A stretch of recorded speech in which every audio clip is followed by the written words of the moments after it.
Some subtle things people do when they don't respect you. These are the types of things that they might play off as it's not that serious, or you might try to brush off, but like always trust your gut feeling, because for the most part, it's disrespect. Entitlement. People who don't respect you think they have this entitlement to your life, to you, your energy, your time. You don't owe anyone shit, and you might even get to the point where you're feeling like, oh my god, they hold me at such a high expectation. I constantly feel the pressure to act the way they want me to. It's because they don't respect you and they've brainwashed you into thinking like that. Invalidate your feelings, okay? People who respect you want to have open communication with you. They want to hear your side so that they can make a situation better with you. So if you find that every time you try to communicate your feelings, a person is very dismissive of that, it's not that they can't see from your perspective, it's that they just don't care or respect you enough to try. Crossing your boundaries, even the little ones, okay? Boundaries are there for a reason. Because simply put, a person who doesn't respect you doesn't see boundaries as boundaries. They see them as little things they know you don't like them doing, but they think if they're sneaky enough, they can get away with it. Newsflash, they can't. And this is why it's so important that you do set boundaries. This is some of the ugliest, most turn-off type things guys do. So boys, if you do this, please stop. I'm begging you. Unsolicited pics. Why? Like, if she asks and says, like, word for word, like, send me a picture of your cock-a-doodle-doo, that's, like, one thing, but she's probably not asking. One thing to open up about insecurities, but when y'all are, like, constantly going on and being, like, insecure as fuck and being like, you're too pretty to talk to me, don't. Giving pick me, it's giving attention seeking, and frankly, it's giving annoying. And before y'all come at me, I don't think girls should be doing it either. Cockiness, that is probably one of the biggest turnoffs ever. And there's a huge difference between cockiness and confidence. Confidence is hot, cockiness is nasty. It's so obvious that cockiness is just a mask for insecurity and like overcompensating, so I don't even know why y'all do it, because we see right through it. These are some things that might make you think you like someone more than you actually do. Sometimes you can genuinely like someone and constantly think about them, be obsessed with them for all the right reasons, but for the most part, it's just your brain playing tricks on you. Competition. Motherfucking-tition. Okay, do you remember when we were kids and there'd be like a toy in the classroom? You wouldn't even care about the toy until all the other kids started playing with the toy. Suddenly you were like, I want the toy. Same thing. Same motherfucking thing. You might kind of vibe with someone, think someone's cool, but the second you notice everyone else wants this person, you're like that little kid again being like, I want it and I need it. You may just want them because they don't want you. A lot of us got some unresolved mommy daddy issues, some validation issues. You want their validation for the sole reason that they refuse to give it to you. Now you think you like them when in reality you just like that they don't like you. Them being mysterious or not showing much of their personality might also make you very much more attracted to them. Because when they're mysterious, when they don't show you who they are, it gives you more room to make up stuff in your head. So now you're painting them out to be this perfect human, the person you're meant to be with, when they're probably not that.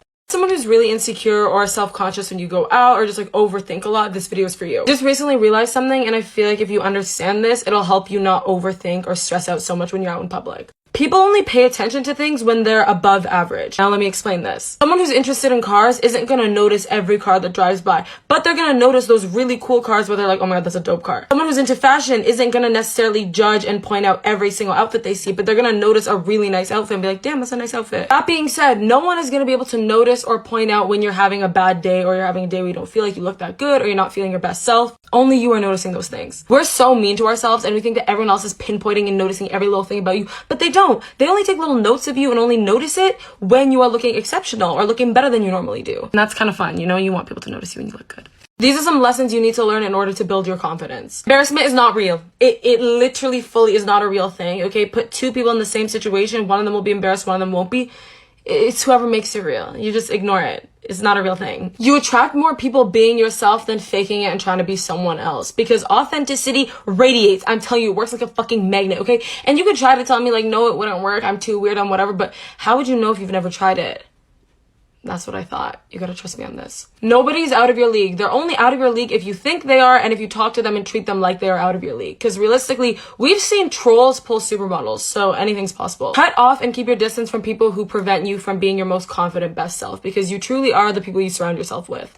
Some things manipulative people say. If these sound familiar or a certain person is always saying these things to you, just to proceed with caution because they're probably manipulating you. You're so sensitive. It was just a joke. Clearly, I can't joke with you because of how sensitive you are. We all know. That's Manipulator 101. If you really cared about me, you would do it. Why would I lie? Like, there's literally no reason for me to be lying. You're actually insane for thinking that I'd lie right now. Meanwhile, they're lying to you the entire time. Anything along the lines of, you have no right to feel any type of way, you have no say, blah, blah, blah. Punch them. Literally punch them if they say that. Some signs that someone's just using you for attention. Ever had a person where you were like, do they actually like me or am I just stroking their ego right now? This is how you will know. If you don't give them attention or you're like mad at them or keeping your distance, you're gonna notice they're like creeping their way back. They're gonna give you more attention than they've ever given you in their entire life. They don't want to risk losing your attention, so they're gonna be like, oh my god, let me be really, really nice and like try to get it back because I think they're going away. They're so fucking confused. They will never make it clear to you where you stand. You guys are friends, but then sometimes you're like, I don't talk to my friends like this. I don't know why you would talk to a friend like this.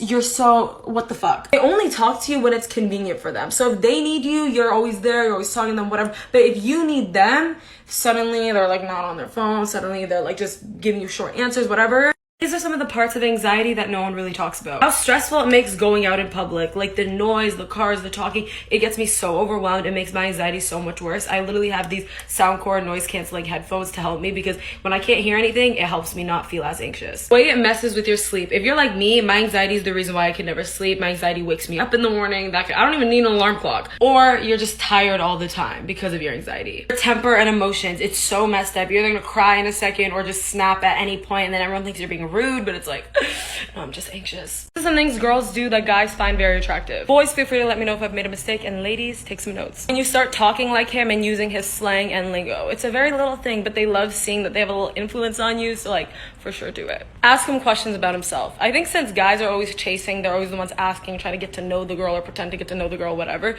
So if you turn the tables and you start asking him questions about himself and make him talk about himself enough, he will fall in love with you, I swear. When we're able to go back and forth with them, they love that kind of thing. Like goofy teasing, fighting, whatever, not too serious, like all jokes, and you can go back and forth instead of being like, okay, incredible, keep it up. They love goofy laughs and goofy giggles, okay? So if you feel like embarrassed of your laugh because you're like, oh my god, it's kind of weird, don't be. Laugh like a little motherfucker out loud as much as you want, because a goofy laugh is something that they're like, wow, nice. These are some basic rules that every friend group should follow. I don't even want to call these rules because it's like common sense, but some people don't get it, so let me remind you. A friend's ex is obviously off limits, that's not even a question, but if your friend likes someone enough to the point where you know it would hurt them for you to pursue them, regardless of if that person feels the same way about your friend, they're off limits too. You should be able to be like, I don't want to hurt my friend, why would I ever even think of that?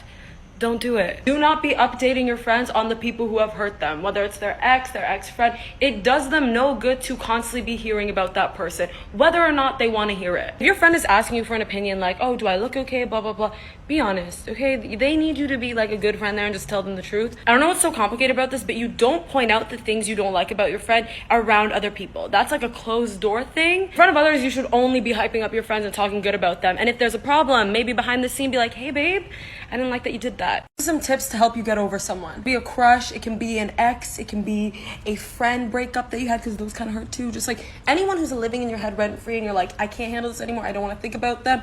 This is how you get over them. Out of sight, out of mind. Okay, if you want your mind to stop thinking about someone, you need to assist it in doing so. You need to act like someone who actually wants to get over this person. Stop trying to interact with them so much. Stop keeping tabs on them. Stop creeping their socials. Stop trying to just like remind yourself of them, because how's that gonna help? Do not hold your feelings in. Do not keep your emotions in. Don't try to push it down. Because when you do that, you're really just bottling it up until one day you're just gonna explode and you're just gonna carry it all the time with you and carry all these emotions towards that person. If you need to cry, bitch, cry. If you need to scream at the top of your lungs, do it. If you need to write their name on a plate and break it, do what you gotta do. Journaling, write down your feelings. Okay, I swear that shit is like low-key free therapy. When all you do is think about a person and think about your emotions towards a person, it's so messy in your head and it will frustrate you and stress you out even more. Writing it out will help you organize your feelings and it'll be a lot less frustrating to think about.